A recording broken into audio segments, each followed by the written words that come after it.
코로나19 이후 캐피탈업은 좀 눈에 띄는 성장을 하였는데요. 두 자릿수 성장을 이루었던 과거 몇 년간의 추이와는 좀 다르게 22년 말 이후 부동산 경기 부진으로 인해서 기업금융과 투자 부분의 성장성이 좀 둔화되고 있습니다.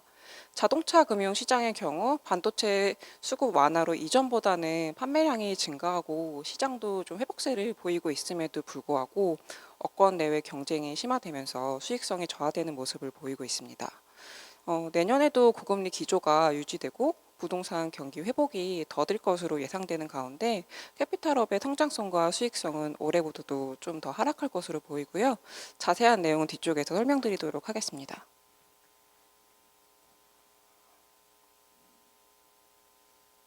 우선 내년도 캐피탈업에 주요한 영향을 미치는 요인은 시장 환경과 건전성으로 볼 수 있는데요. 시장 환경 부문에서는 고금리 기조에 따른 조달 여건의 저하가 업권 전반의 성장성, 수익성, 그리고 유동성에 크게 작용할 것으로 보입니다.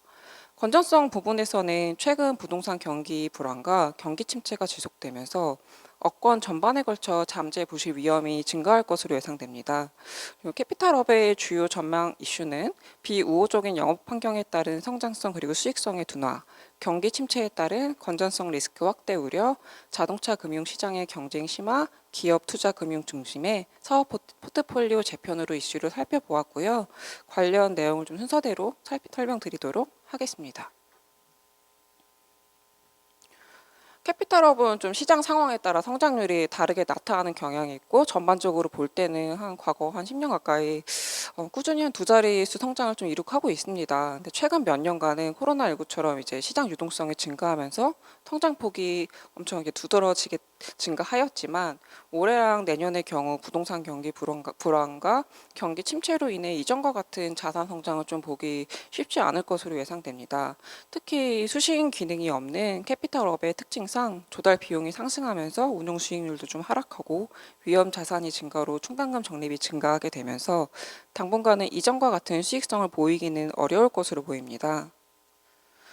우선 캐피탈업의 자산은 하이브리스 그리고 하이브리스 자산, 그러니까 물적 금융 자산 부분과 대출 채권, 기타 자산 부문으로 나누어 볼 수 있는데요. 하이브리스 부문의 경우 대부분이 이제 오토 자산이기 때문에 완성차 시장과 좀 밀접한 관련이 있습니다.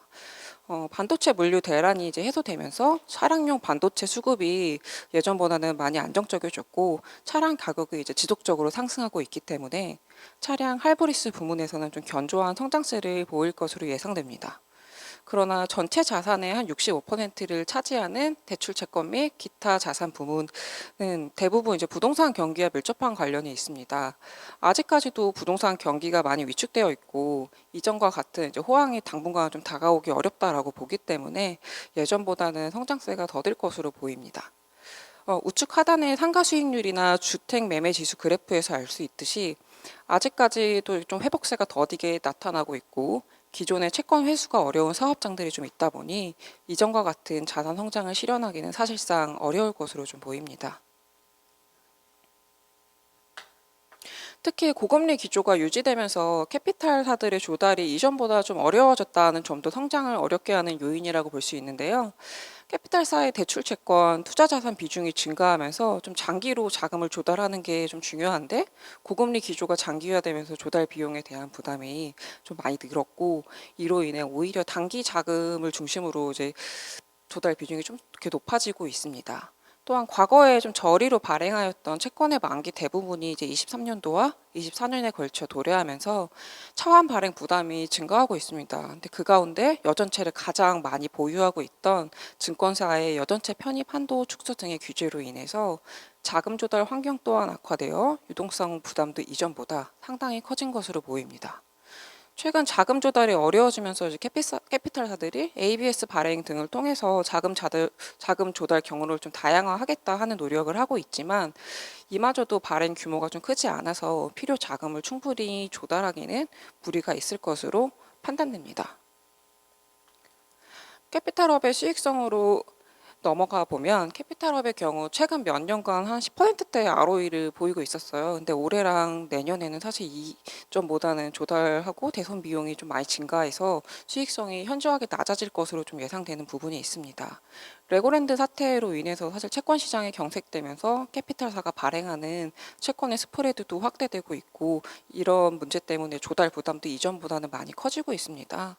그 가운데 위험 자산의 증가로 대선 비용 또한 급격하게 증가하고 있어 캐피탈 업권의 수익성 조화는 좀 불가피하지 않을까 싶습니다. 다음은 건전성입니다. 최근 들어 고정이하 여신 비율 및 이제 요주이하 여신 비율이 급증하고 있는 가운데 기업 및 투자금융 자산 비중이 높은 캐피탈사들을 중심으로 건전성 문제도 좀 제기가 되고 있어 주의 깊게 바라볼 필요가 있는데요. 특히 기업 금융 자산 내 부동산 PF 문제에 대해서도 좀 모니터링할 필요가 있습니다. 캐피탈사의 PF 대출 규모가 이제 23년 6월 기준으로 한 26조 정도 수준이고 이게 영업 자산의 한 15%에 해당할 정도로 높은 비중을 보이고 있습니다. 캐피탈사의 PF 자산 같은 경우 이제 브릿지론이나 B아파트와 같이 위험 자산 비중도 좀 다른 업권 대비 높은 편이고 아직까지는 PF 연체율이 3%대이긴 하지만 이제 거의 이제 4%에 가까운 수치이기 때문에 그리고 좀 최근에 또 많이 이제 PF 연체율이 급증하고 있어서 비우량 부동산 자산에 대한 부실 위험은 실질적으로 이제 건전성 부담으로 작용할 우려가 어느 정도 있습니다.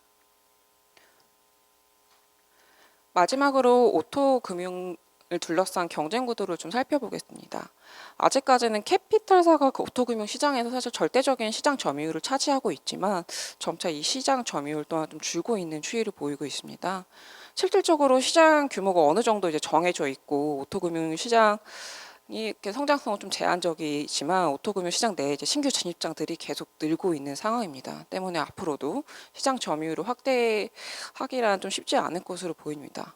일단 같은 여전사를 하더라도 카드사에 비해서 할부 금리가 이제 캐피탈사가 좀 많이 높고 최근 인터넷 전문 은행도 이제 진출을 한다고 합니다. 근데 디지털 기반이나 저금리를 좀 이렇게 갖추고 있기 때문에 오토론 시장을 인터넷 전문 은행이 좀 진출하게 되면 향후 이 부분에 대해서도 경쟁이 좀 더 치열해지지 않을까 예상되는 부분입니다.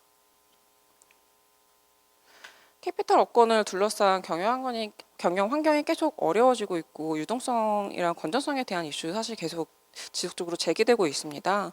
캐피탈 업권은 본업 경쟁력 강화를 통해 안정적인 좀 영업 기반을 갖추고 시장 환경에 맞추어서 조달 경쟁력을 강화한다든지 리스크 관리 능력을 향상하는 등 이제 업권에 처한 위험 요소에 대해서 고민이 조금 더 필요한 때가 아닌가 싶습니다. 이상으로 2024년 캐피탈업 전망 발표를 마치도록 하겠습니다. 감사합니다.